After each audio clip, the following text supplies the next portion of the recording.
For the past 2 years, Sarah had been navigating a world she never expected to inhabit, the world of a young widow. Her husband, Mark, had died in a freak car accident. A drunk driver. A rainy night. A blind curve. One moment, he was texting her about picking up Thai food for dinner. The next, he was gone. The grief had been, and still was, a physical thing, a constant weight on her chest, a fog in her brain, a dull ache that never truly faded.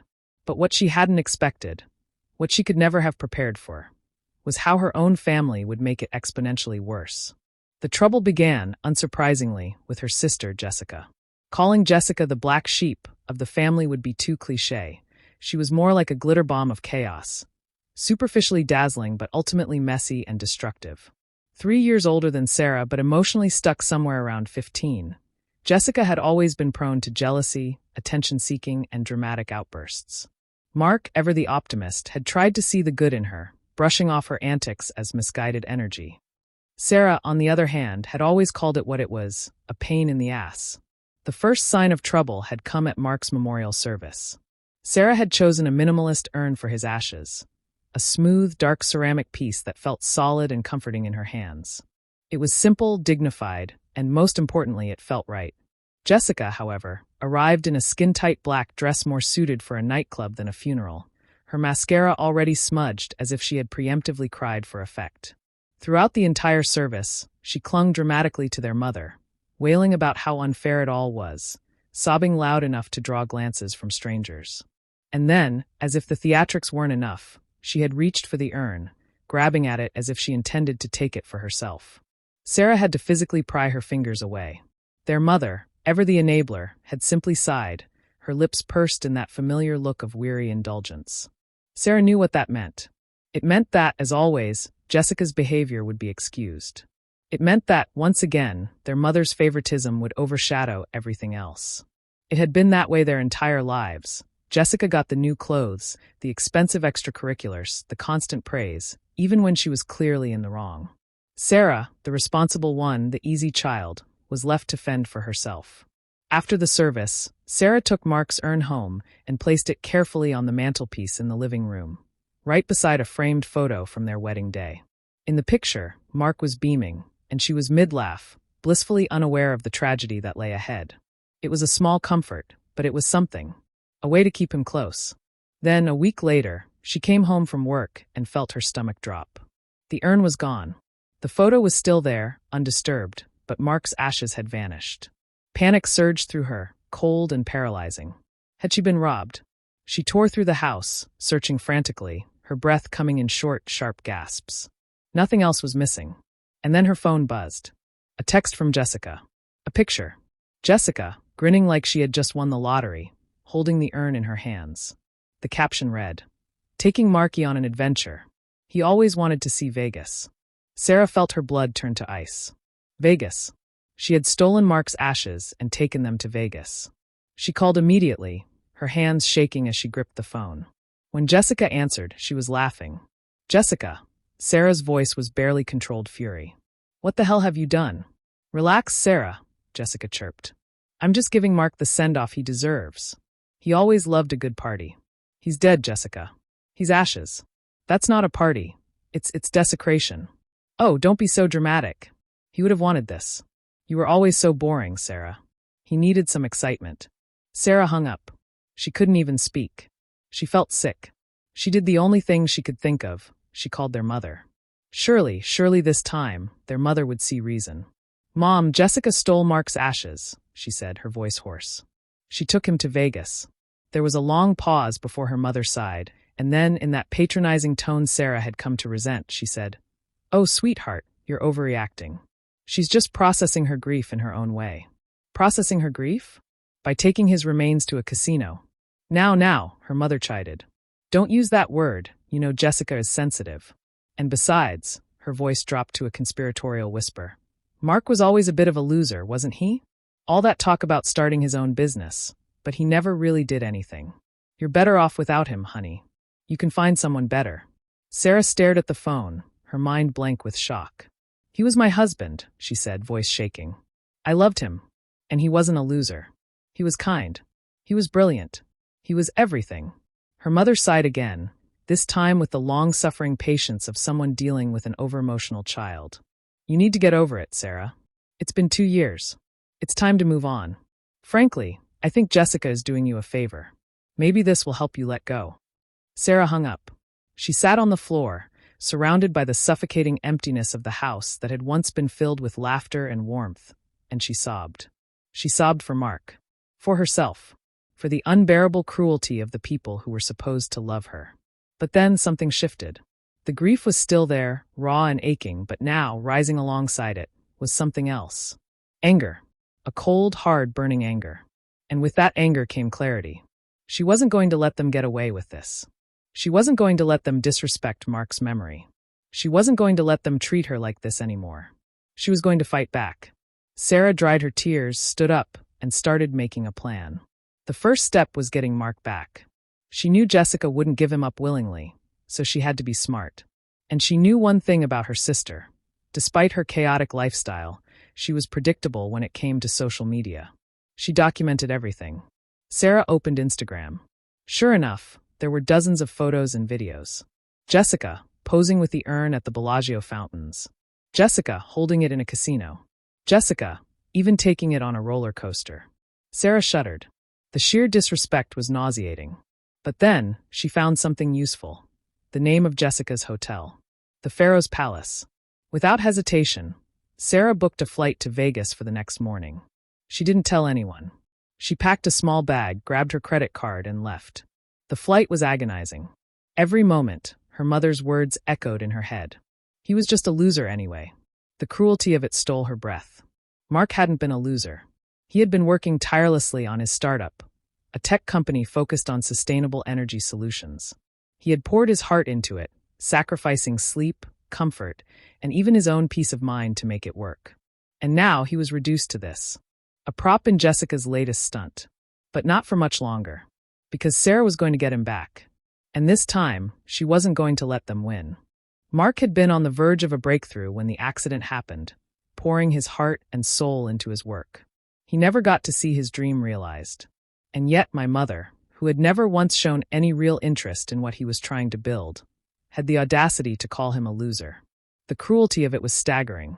When I arrived in Vegas, the sheer sensory overload of the Strip nearly knocked me off my feet. The flashing neon lights, the blaring music, the chaotic throngs of tourists. It was an assault on the senses, the antithesis of everything Mark had ever stood for. He hated crowds, despised gambling, and found the whole Vegas spectacle unbearably tacky. The thought of his ashes being dragged around this gaudy circus of excess made my stomach turn. I checked into a cheap motel a few blocks off the Strip, somewhere far from the extravagant chaos, where I wouldn't risk running into Jessica. Then, I began my stakeout of the Pharaoh's Palace. Hour after hour, I sat in the lobby, pretending to read a magazine, while my eyes darted constantly over the passing crowds, scanning every sequin-covered dress and overly loud laugh. And then finally I saw her.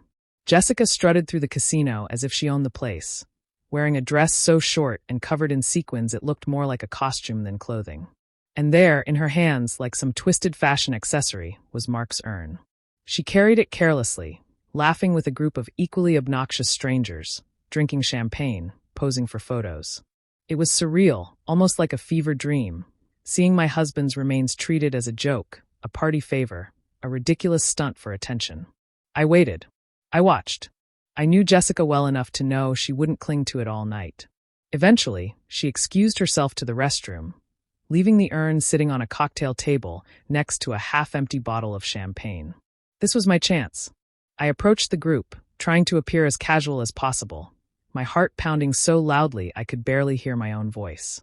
"Excuse me," I said, turning to the nearest guy, a beefy man with a tribal tattoo wrapping around his thick neck. "I think my friend left her container here." I gestured vaguely toward the urn. He blinked at me, looked at the urn, then back at me. With an indifferent shrug, he muttered, "Whatever, lady. Take it." I didn't hesitate. I grabbed the urn and walked away as fast as I could without running, my pulse thundering in my ears. I didn't stop. Not when I stepped outside into the cool night air. Not as I pushed through the crowds. Not until I was safely locked inside my motel room. The door bolted behind me. I sank onto the bed, clutching the urn to my chest. It was warm from being handled, from all the places it had been dragged to, and yet it was back where it belonged.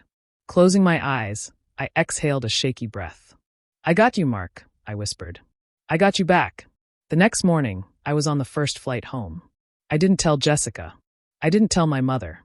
I simply stepped back into my empty house, placed the urn carefully on the mantelpiece where it had always belonged, and stared at it in silence.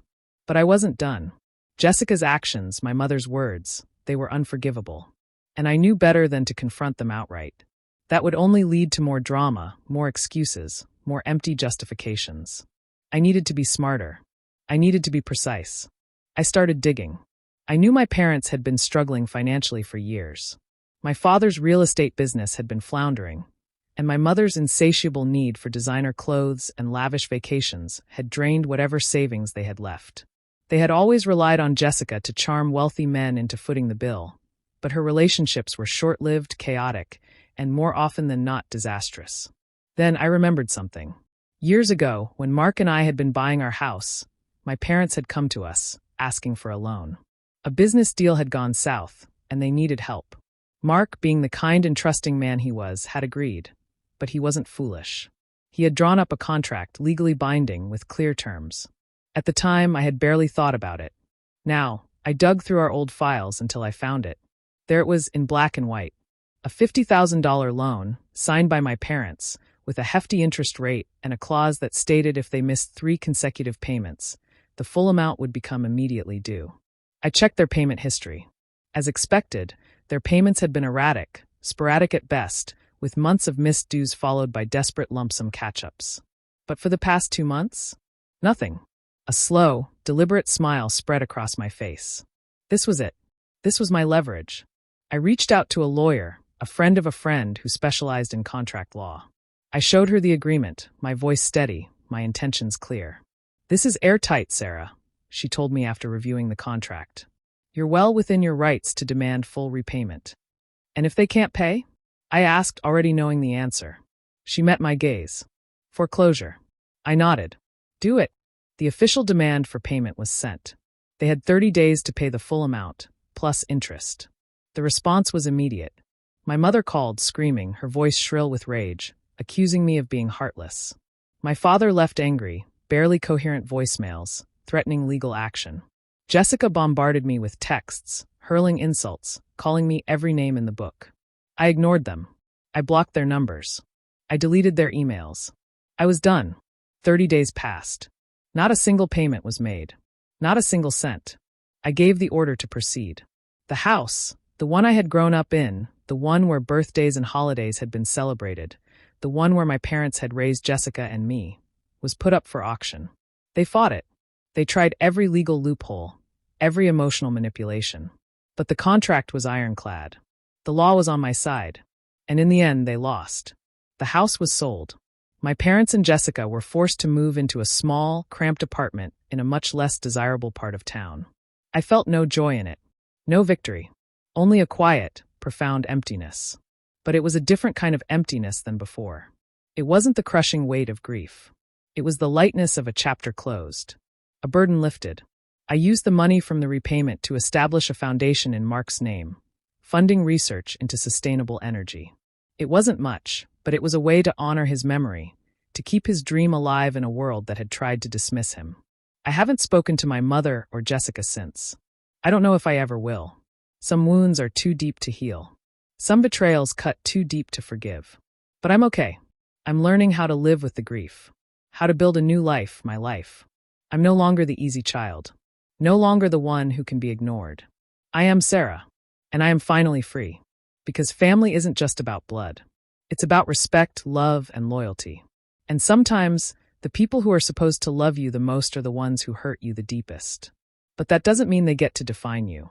You choose your family. You choose your path. And even in the face of unimaginable loss, you can still choose happiness.